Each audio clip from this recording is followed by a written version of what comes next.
Hindi.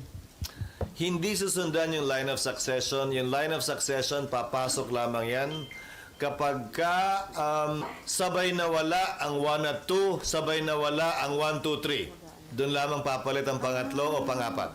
Yan ang paglilinaw ni Senate President Cheese Escudero nang matanong nga siya tungkol sa posibleng proseso ng succession kung matuloy man ang impeachment laban kay Vice President Sara Duterte. Ayon kay Escudero, kung sakaling matuloy ito, ang Pangulo ay posibleng pumili mula sa Kongreso. Ngunit dapat ay nasa 40 taong gulang ang papalit na senador o kongresista sa Vice Presidente. So limitado ang pwedeng piliin ng Pangulo na magiging ikalawang Pangulo mula sa Kongreso na ang edad dapat 40 patas. Wala naman yatang senador na bababa sa 40, so lahat ng senador ay qualified. Pero may mga kongresistang below 40, hindi sila pwedeng i-nominate dahil hindi sila qualified. Yung ibang qualification ng Pangulo at ikalawang Pangulo, taglay na ng mga mambabatas.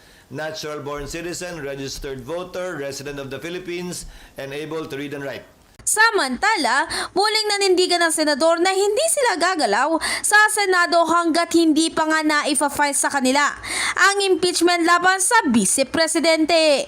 In the heart of changing lives, ito si Brigada Ann Cortas ng 105.1 Brigada News FM Manila, the Music and News Authority.